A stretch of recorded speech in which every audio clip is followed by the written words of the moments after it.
Hello friends, I welcome in my YouTube channel इसके English पाठशाला। दोस्तों, आज मैं आपको पढ़ाने वाला हूँ lesson 4 my childhood, class 6 MP board, general English, English reader. Do you know any stories from Mahatma Gandhi life?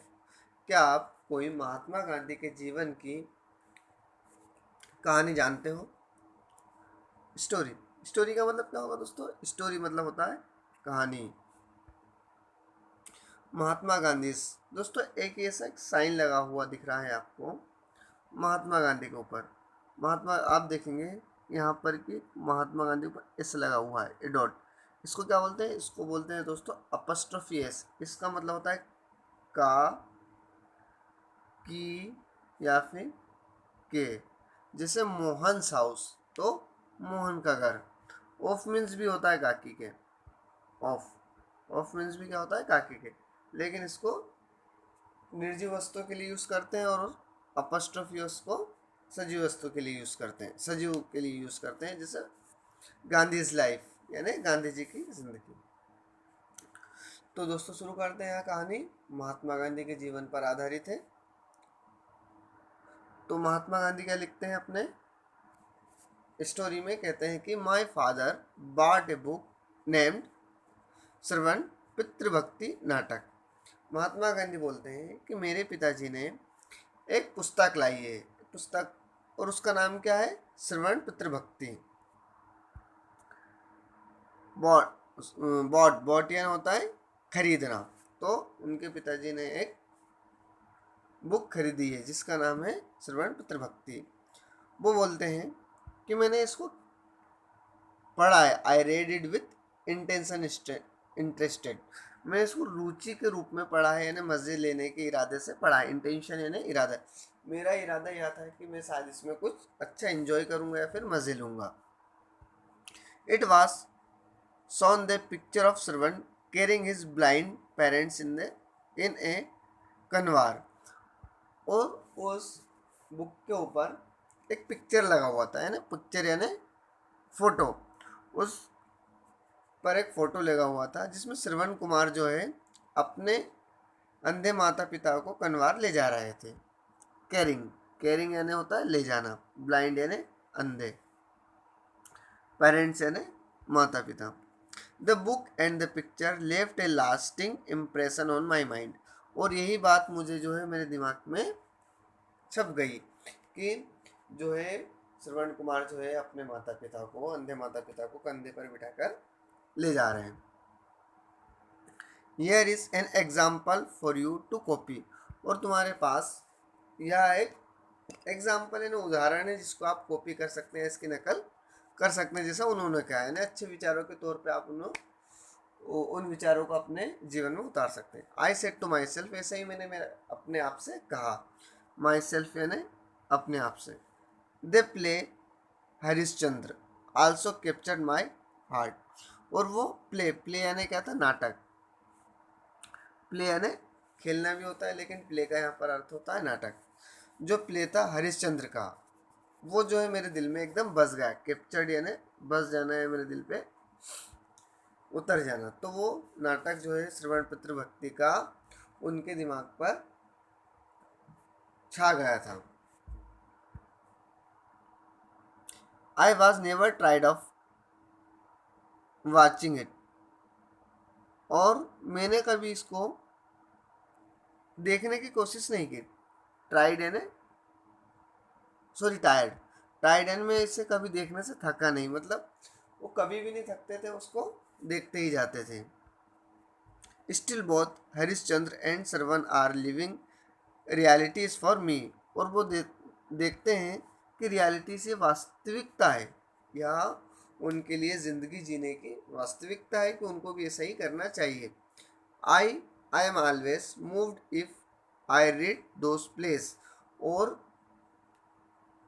मैं हमेशा ही उस प्ले की ओर जाता था, यानी उस प्ले की छवि मेरे अंदर आ जाती थी जब भी कोई वर्क करते थे, जो उन्होंने उस प्ले को यानी उस नाटक को पढ़ा था। I was about 7 when my father left Porbandar for Rajkot। About यानी लगभग, अबाउट का मतलब होगा लगभग, 7 यानी लगभग मैं 7 साल का था जब मेरे फादर मुझे जो है पोरबंदर छोड़ गए थे। पोरबंदर उनके शहर का नाम। लेफ्ट यानी छोड़ जाना। वेन यानी जब। वेन के दो अर्थ होते हैं, वेन यानी कब भी होता है और वेन यानी जब भी होता है। तो यहाँ पर वेन का अर्थ हो रहा है जब।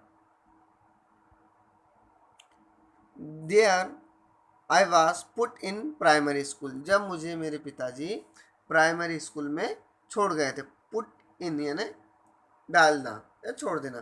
कहाँ पर? प्राइमरी स्कूल में यानी प्राथमिक शाला में मुझे छोड़ गए थे। I do not remember having ever told a lie during my school days either to my teachers or to my classmate. Classmate का अर्थ होता है साथी, और ड्यूरिंग यानी दौरान, लाई यानी झूठ बोलना। मतलब वो कहते हैं कि ना उन्होंने स्कूल के दौरान ना तो उनके दोस्तों से झूठ बोला, ना ही उनके टीचर्स से झूठ बोला। I was very shy and avoided all companies, और मैं वो शाई था। शाई यानी शर्मिला, अवॉइडेड है ना टाल देना या फिर दूर रहना। मैं हर चीज़ों से दूर रहता था, हर कंपनीज से। कंपनीज यानी मतलब हर साथियों से दूर रहता था। My books and my lesson were my only companions. Companions यानी होता है साथी। मेरे साथी कौन थे? मेरे साथी केवल मेरी बुक्स ही हुआ करती थी। वंस, अब क्या बोलते हैं, उनकी कहानी सुनाते हैं उनके जीवन की। वंस यानी एक बार, मिस्टर गिल्स केम फॉर इंस्पेक्टेशन। एक बार जो है एक टीचर आते हैं यानी निरीक्षण करता आते हैं। इंस्पेक्टेशन मतलब निरीक्षण करता। जो एक बार निरीक्षण करता आते हैं, टेस्ट लेने के लिए आते थे। He give us 5 words to write as a spelling exercise. जो है हमें टेस्ट के तौर पर कुछ 5 वर्ड लिखने के लिए देते हैं। One of the words was kettle, और उनमें वर्ड कौन सा होता है? वो वर्ड होता है केटल, केटली।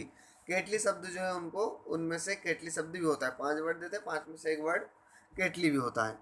आई मिसपेल्ट, मिसपेल्ट है ना गलत लिखना, लेकिन केटली शब्द को उन्होंने क्या किया?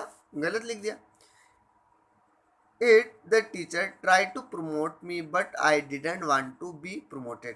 लेकिन जब मैंने उस शब्द को गलत लिखा तो टीचर ने मुझे बढ़ावा देने की कोशिश की। प्रमोट, प्रमोट यानी बढ़ावा देना, कि जो मैं कहीं से लिख लूँ इधर उधर से देख के, ये नकल कर लूँ। इस तरह से उनके टीचर ने प्रमोट किया, यानी बढ़ावा दिया। बट वो प्रमोटेड नहीं हुए, लेकिन वो उन्होंने गलत ही लिखा। I didn't copy the spelling from my neighbours slate, लेकिन उसने जो उनके पड़ोसी, नेबर्स स्लेट यानी पड़ोसी की स्लेट से नहीं लिखा। या अपोस्ट्रोफी ए से, इसका मतलब होता है की, जो पर नेबर आर के बाद जो लगा हुआ है छोटा सा बिंदु, इसको अपोस्ट्रोफी एस बोलते हैं। इसका मतलब होता है काकी के। तो उन्होंने जो है कभी अपने, मतलब उन्होंने जो है दोस्त के फ्रेंड से नहीं पड़ोसी फ्रेंड से नहीं देखा। All student spelled very word correctly, और प्रत्येक बच्चे ने हर शब्द को करेक्टली यानी सही तरीके से लिखा था। Only I was stupid after the inspection was over the teacher point out my stupidity. और जब ये निरीक्षण पूरा हो गया, जब टेस्ट पूरा हो गया, तो आई वॉज ओनली स्टूपिड, केवल मैं ही एक मूर्ख था। आफ्टर द इंस्पेक्टेशन ओवर, ओवर यानी खत्म होना, यह खत्म होने के बाद केवल मैं ही ऐसा मूर्ख था जिसने जो है टीचर को जो है मैं मूर्ख लगा, स्टूपिडिटी यानी मूर्ख लगा, या उन्होंने मेरी जो मूर्खता को पहचाना। वो ऐसा समझते थे कि ये मूर्ख व्यक्ति है। Pointed, pointed out, pointed out निरीक्षण करना, कि उन्होंने मेरी मूर्खता को देखा। आई कॉपी फ्रॉम नेबर्स, उनका मतलब ये था कि मैंने जो है अपने पड़ोसी की स्लेट से कॉपी क्यों नहीं किया। This had no affect on me, लेकिन मुझे इससे कोई फ़र्क नहीं पड़ा। अफेक्ट यानी फ़र्क पड़ना। तो दोस्तों कमेंट करके बताएं कहानी आपको कैसी लगी।